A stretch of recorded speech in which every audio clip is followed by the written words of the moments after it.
I am an athlete. I play volleyball, basketball, and soccer. I am adventurous. I enjoy going on hikes and exploring. I am a huge Marvels fan, and my favorite is the X-Men series. My name is Melissa Rose Atienza. I was born in Bremerton, Washington. I am 18 years old. I am a female. I am a daughter of a retired Navy warrant officer. I am the youngest out of 3 girls, yet I am the tallest. And I am a Filipino American. This is who I am, but who do you see? As a military child, I grew up living overseas majority of my life. I lived and visited to multiple countries, stretching from the west all the way to the far east. I lived in a province within a country that was known to be the dirtiest. I lived in a prefecture within a country. The country itself is known to be the most generous and had the kindest people in the world. I lived in a country where many people don't know, but once I say where its primary location was, it grew fear. This privilege to travel and live in different countries has allowed me to see the world in a wider perspective, subsidizing what we naturally uphold as subjectivity. This subjectivity that we obtain throughout our lives from family, friends, media, and society is what creates these labels that blind us from seeing people as one. From that, we challenge people's agency and identity because we see them as someone else. I, for one, try not to do that because it disrupts a human's personhood.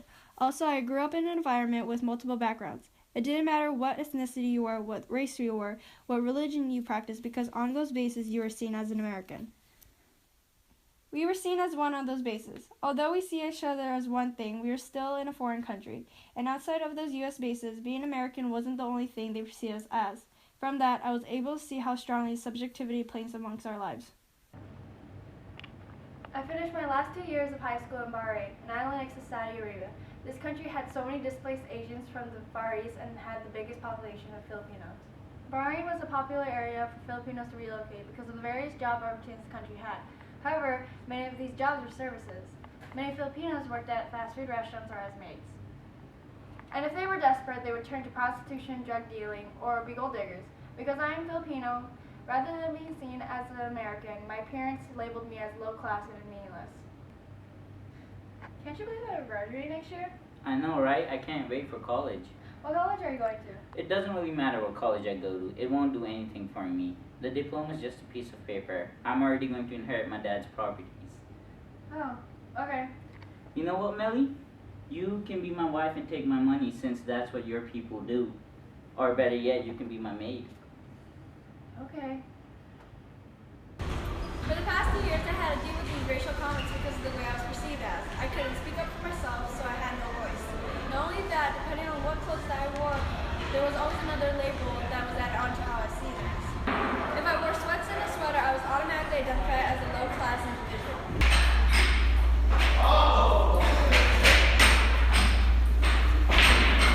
What's really going on? Are you guys stupid?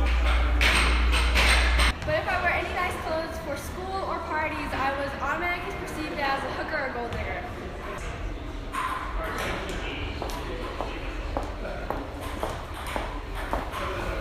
What's really going on, okay? How much?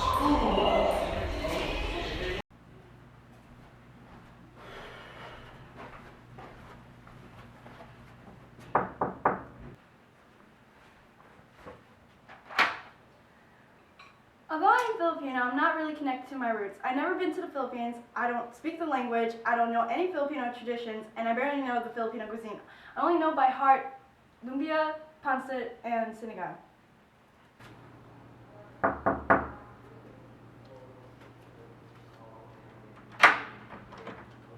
What's up? Hey! This is my friend Christian. He's visiting from the Philippines. Kumusta na? Anong pangalan mo? I'm sorry, I don't understand. Oh, sorry. I assume. Sorry. Thought you know the language. No, my parents chose not to teach me when I was growing up. Ah, it's a shame. You should know the language. It's part of our culture. So, do you guys want to come in? Sure.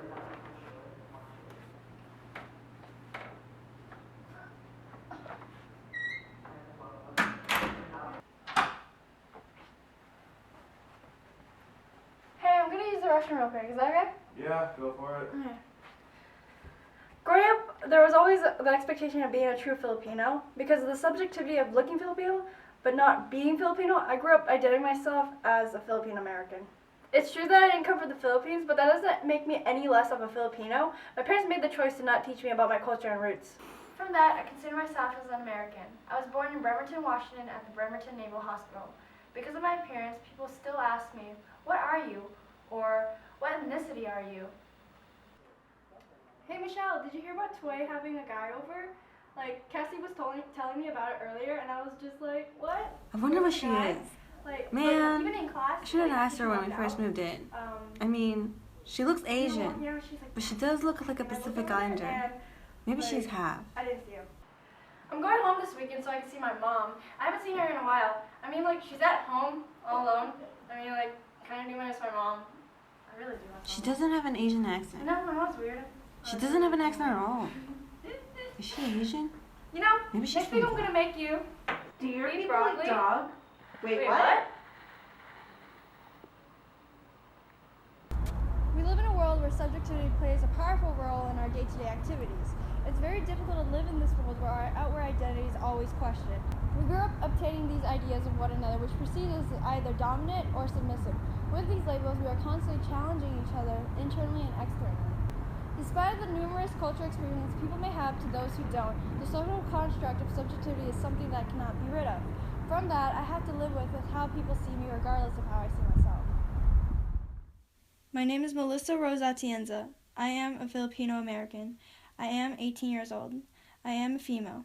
I am not worthless. I am not an escort. I am not from the Philippines. I am not an expectation. I am me. This is who I am, but who do you see?